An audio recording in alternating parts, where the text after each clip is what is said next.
Assalamualaikum warahmatullahi wabarakatuh. Saya Taruna Muda Mas Agus Ayatullah Fairuz. Saya Taruna Muda Fadil Rahmat Hidayat. Dan saya Taruna Muda Muhammad Rifaldi Pratama Haksujion. Kami berasal dari Korps TPU 16 Alfa. Pada kesempatan kali ini kami akan membahas tentang kebutuhan rohani itu tidak kalah penting dengan kebutuhan jasmani. Wah, tema yang sangat menarik dan penting juga ya. Tentunya, terlebih lagi kita sebagai taruna yang penuh dengan kegiatan harus menyeimbangi kebutuhan jasmani dan rohani diri masing-masing. Sebelum itu, tolong dong jelasin apa itu kebutuhan jasmani dan rohani. Kebutuhan jasmani itu sendiri berkaitan dengan fisik dan material. Sebagai contoh, manusia membutuhkan makanan yang harus dipenuhi agar dapat bertahan hidup, melakukan olahraga agar tubuh tetap sehat dan bugar, dan hal-hal lainnya yang berkaitan dengan fisik manusia itu sendiri. Tak lupa juga nih ya, manusia membutuhkan rohani yang harus dipenuhi. Kebutuhan rohani sendiri berhubungan dengan kesehatan jiwa manusia yang dapat memberikan kepuasan batin. Atau dalam kata lain, kebutuhan rohani bersifat imaterial atau tidak memiliki fisik.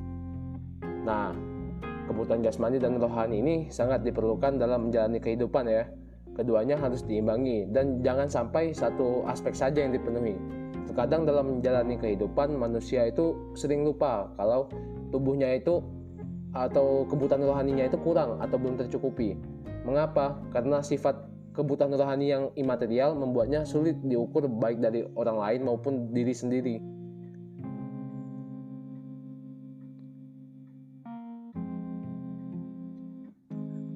Oh iya, kebutuhan rohani juga berkaitan dengan mental dan kejiwaan manusia itu sendiri loh.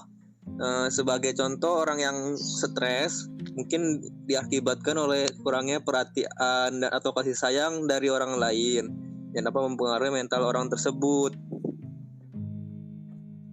Memang betul ya, apakah orang yang merasa hidupnya seperti hampa merupakan orang yang kekurangan kebutuhan rohani? Ya, benar. Orang-orang yang merasa hampa sebenarnya orang yang terkadang tidak sadar bahwa kebutuhan rohani mereka itu kurang. Lalu, apa yang harus dilakukan oleh mereka yang merasa hampa ataupun orang-orang yang merasa kebutuhan rohaninya kurang? Sebenarnya banyak cara kok. Manusia itu sendiri kan merupakan makhluk sosial yang membutuhkan manusia lain. Nah, berinteraksi dengan orang lain pun dapat menjadi salah satu cara memenuhi kebutuhan rohani itu sendiri. Seperti bercerita, mendengarkan saran, atau belajar dari orang yang lebih ahli. Nah, dari berinteraksi dengan orang lain kita juga mendapatkan rasa kasih sayang dan hormat yang tak lupa merupakan salah satu kebutuhan rohani kita. Dan itu, aspek agama juga dapat memenuhi kebutuhan rohani kita, Fadel.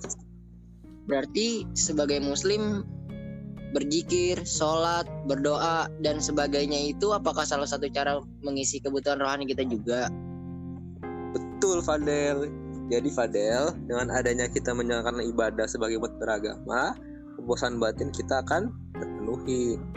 Dan dari hal ini juga membutuhkan memenuhi kebutuhan rohani kita. Jangan lupa Fadel, sholat 5 waktu, jangan tinggalkan sholat, dan sholat harus dikerjakan walau kita sedang berada di rumah. Nah, dengan mengimbangi kebutuhan jasmani dan rohani, kita sebagai manusia akan merasa tenang dan senang dalam menjalani hidup ini. Oh gitu ya, menarik juga ya. Baiklah kalau begitu, setelah mendengar penjelasan dari Jion dan Fairuz, saya akan terus berusaha lagi untuk memenuhi kebutuhan rohani saya seperti sholat dan lain-lain. Bagus kalau gitu, Del. Lebih baik sadar diri ketika kebutuhan rohani kita itu merasa kurang daripada tidak menyadarinya sama sekali. Betul kata Fairuz, Del. Lebih baik sadar diri jika merasa rohani dia sendiri kurang. Nah, daripada merasa terbebani atau berat menjalani kehidupan karena kebutuhan rohani kamu kurang, selalu imbangi dengan kebutuhan jasmanimu, Fadel. Jangan lupa skate tiap sore, Fadel, biar jasmaninya terpenuhi.